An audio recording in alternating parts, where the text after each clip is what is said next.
In this problem, we're told that Mary Ann just returned from a visit with her grandchildren back east. We're told the trip was 2,400 miles from her home, and her total time in the airplane for the round trip was 10 hours. If the plane was flying at a rate of 500 miles per hour, what was the speed of the jet stream? So we're looking at a headwind, tailwind problem. Distance equals rate times time. I went ahead and set up this table over here with the headwind and tailwind, rate, time, and distance in the table. Headwind in the top row, tailwind in the second row, and then rate, time, and distance in the columns, filling in those values. What is the rate? Well, the headwind is going to be the 500 miles per hour minus the rate or the speed of the jet stream. Our distance in both cases is going to be the same, the 2,400 miles. So we can go ahead and fill in both of those. With our tailwind, it's going to be the 500. The rate, that is going to be 500 plus the rate or the speed of the jet stream, because the tailwind is going to be pushing it. So distance equals rate times time.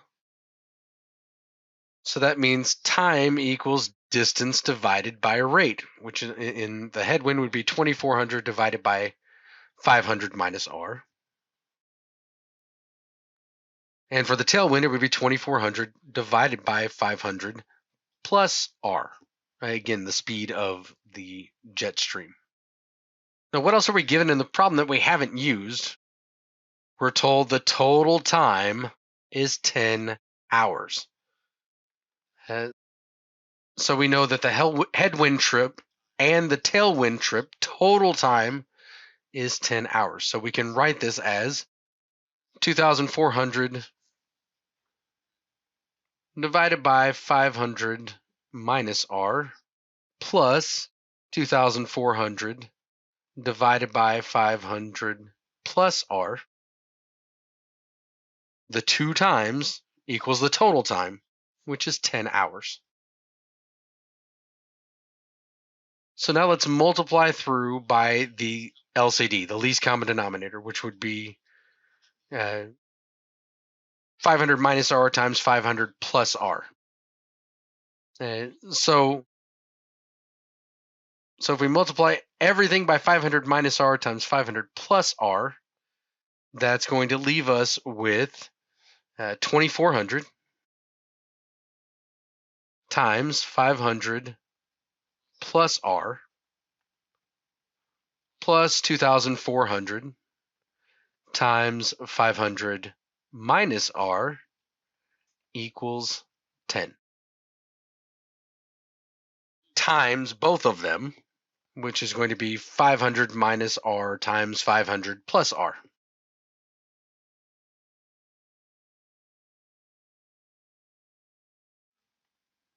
And now we'll just multiply through to simplify. That gives us 2,400 times, let's keep that as a factor it out of both. So that's going to be 2,400 times 500 plus r plus 500 minus r. We're factoring out the 2,400 from both terms.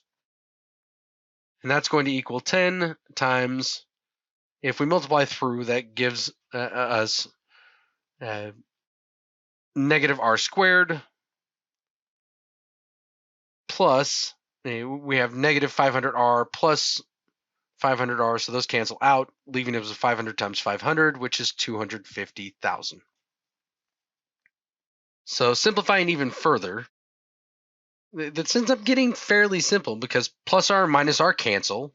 So this is just going to be 2,400 times 500, which is 2,400 times 1,000, which is just going to be 2,400 times 1,000, 2,400,000.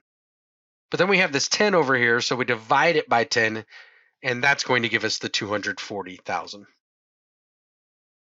And that's going to equal negative r squared plus 250,000,